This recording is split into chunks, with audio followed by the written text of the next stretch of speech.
तो हम आ गए हैं नवरात्रि के 7वें दिन पर। और इस दिन की जो ऊर्जा है ना, वो एकदम अलग होती है। ये दिन है माँ दुर्गा के सबसे प्रचंड, सबसे शक्तिशाली स्वरूप का, माँ काल रात्रि। वही शक्ति जो हर तरह के अंधकार का नाश करके विजय का उजाला लेकर आती हैं। सोचिए जरा, ये सिर्फ एक सवाल नहीं है, बल्कि माँ काल रात्रि की असलियत है। उनका स्वरूप इतना भयंकर है कि बुरी शक्तियां तो सिर्फ उनका नाम सुनकर ही कांप उठती हैं।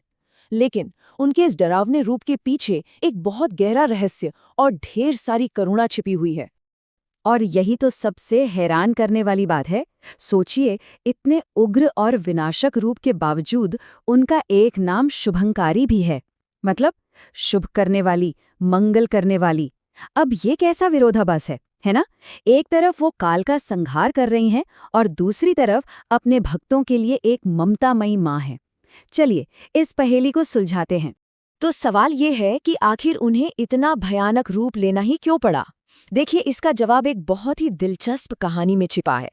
एक ऐसे असुर के वध की कहानी जिसे हराना लगभग नामुमकिन था।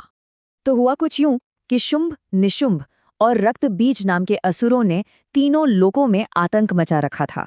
पर इसमें भी जो रक्त बीज था, उसे एक बहुत खास वरदान मिला हुआ था।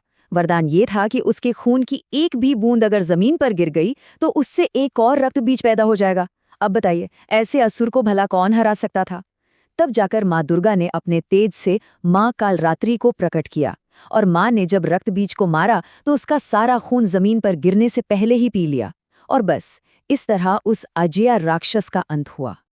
तो ये तो साफ हो गया कि उनका ये रूप एक जरूरत थी, मजबूरी में लिया गया था।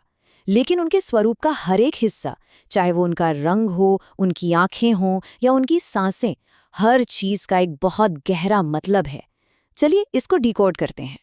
सबसे पहले उनका रंग, एकदम घना काला। पर यह रंग कोई नेगेटिव चीज नहीं है, बल्कि ये दिखाता है कि उनमें पूरे ब्रह्मांड का अंधेरा, सारी अज्ञानता, सारी नेगेटिविटी, सब कुछ अपने अंदर सोख लेने की शक्ति है। वो अंधेरे को सोख लेती हैं ताकि ज्ञान की रोशनी फैल सके। फिर हैं उनकी 3 आंखें, जो ब्रह्मांड की तरह गोल हैं। ये क्या दर्शाती हैं? ये दर्शाती हैं कि उनका भूतकाल, वर्तमान और भविष्य, यानी पास्ट, प्रेजेंट और फ्यूचर, तीनों पर पूरा कंट्रोल है। उनसे कुछ भी कभी भी छिपा नहीं रह सकता। उनकी सांसों से आग निकलती है, ये बात सच है। दुष्टों के लिए ये मौत की आग है, लेकिन भक्तों के लिए ये एक प्योरिफिकेशन है, एक शुद्धिकरण। ये वो आग है जो हमारे अंदर की सारी बुराइयों और कमजोरियों को जलाकर खत्म कर देती है। अच्छा, अब बात करते हैं उनके वाहन की, जो कि एक गधा है। हाँ, सुनने में थोड़ा अजीब लग सकता है, पर गधा अपनी मेहनत और जिद के लिए जाना जाता है। तो ये इस बात का प्रतीक है कि माँ कालरात्रि सबसे जिद्दी अहंकार और अज्ञान को भी काबू में करके उसे सही रास्ते पर ला सकती हैं। तो हमने उनके स्वरूप को समझा, उसके पीछे की कहानी को भी जान लिया। पर सवाल अब भी वही है कि नवरात्रि का 7वां दिन ही उनके लिए क्यों खास है? इसका भी एक बहुत गहरा आध्यात्मिक कनेक्शन है। देखिए, इस दिन का महत्व 3 बड़ी बातों में छिपा है। पहला, इस दिन एक साधक का मन सहस्रार चक्र, जिसे क्राउन चक्र भी कहते हैं, वहां पहुंचने के लिए तैयार होता है। ये आध्यात्मिक चेतना की सबसे ऊंची स्टेज है। दूसरा, काल का मतलब होता है समय और मृत्यु। माँ कालरात्रि हमें मौत के डर से आजाद करती हैं और बुरे वक्त को खत्म करती हैं। और तीसरा, इस रात को काल रात्रि भी कहते हैं, जो आध्यात्मिक शक्तियां यानी सिद्धियां पाने के लिए सबसे अच्छी रात मानी जाती है। तो अब आते हैं प्रैक्टिकल बातों पर। इस दिन माँ कालरात्रि की पूजा अर्चना कैसे की जाए, क्या करना चाहिए और किन बातों से बचना चाहिए, ये जानना बहुत जरूरी है। इस दिन के लिए जो शुभ रंग माना गया है वो है रॉयल ब्लू, यानी गहरा नीला। ये शक्ति और आकाश की विशालता का प्रतीक है। और भोग में माँ को गुड़ या गुड़ से बनी चीजें बहुत पसंद है। कहते हैं ऐसा करने से जीवन के कष्ट दूर होते हैं।